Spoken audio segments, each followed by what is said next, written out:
Sa video natin ngayon mga maestro ay pag-usapan naman natin ang basic salary ng isang Teacher 2. Ito po ay from Step 1 to Step 8. Ngayon pong darating na January 2025.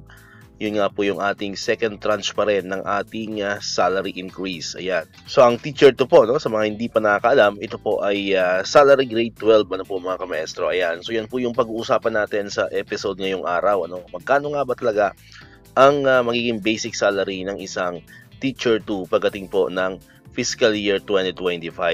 Linawin ko lang po mga kamaestro, no, yung pinapaliwanag po natin dito, ang mga pinapakita po natin na data, ito po ay buong basic salary mga kamaestro, no. Hindi pa po diyan binabawas yung tax, yung GSIS, yung pag-ibig at kung ano-ano pa ng mga kamaestro. Ayan. So para lang magkaroon tayo ng idea, at least meron na tayong basis kung magkano ba talaga ang pwede natin or expected natin na matanggap na sweldo or basic salary pagdating ng 2025 sa second tranche po ng ating salary increase. Alright? Ayan. So, ito po, no? Ito po yung basic salary po natin ng mga Teacher 2. Ayan. Umpisahan po natin sa Step 1. Kung ikaw ay isang Teacher 2 Step 1, ito ang magiging basic salary mo. 32,245.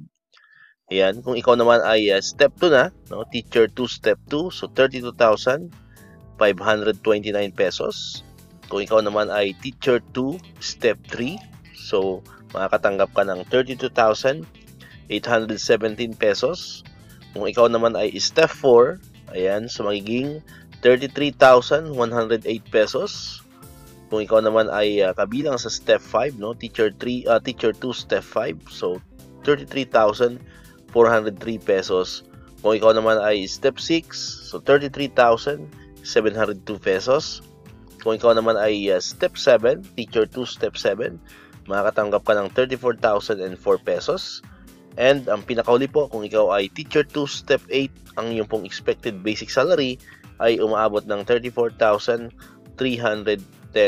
pesos. Alright, so yan po yung basic salary ng isang Teacher 2 or kung kumikita ka or kabilang ka sa salary grade 12, ayan, yan po yung expected na papasok po sa inyong mga payslip, no, sa inyong mga ATM. Actually, hindi pala sa ATM, ano, kasi nga ito ay wala pang tax, wala pang mga deduction. So, sa payslip lang, ano po. So, siya yung mag-appear sa payslip ninyo, ano po, sa inyong payslip pagdating ng fiscal year 2025. So, ito na po yung mga amount na ito mga kamaestro. Ayan, kung ikaw ay kabilang sa salary grade 12 o Teacher 2 from step 1 to step 8. Alright, naman po sa ibang salary grade, no, sa mga Teacher 3, Master Teacher, Head Teachers, and so on. Ayan, abang-abang lang po kayo sa channel natin at isa-isa po natin yung gagawa ng video, no, para mas malinaw po sa inyo at para mas alam na agad po ninyo ang atin pong magiging salary or basic salary pagdating pa rin ng fiscal year 2025. Alright, so dito ko natatapusin ng ating video ngayon mga kamaestro. Kung di ka pa nakakapag-subscribe, click mo na ang subscribe button dyan para ikaw yung unang nakakapanood ng mga videos na ina-upload natin.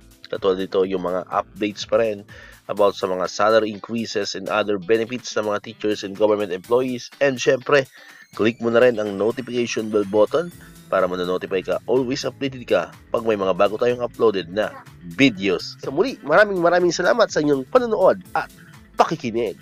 Once again, El Maestro, see you on my next vlog. Bye-bye!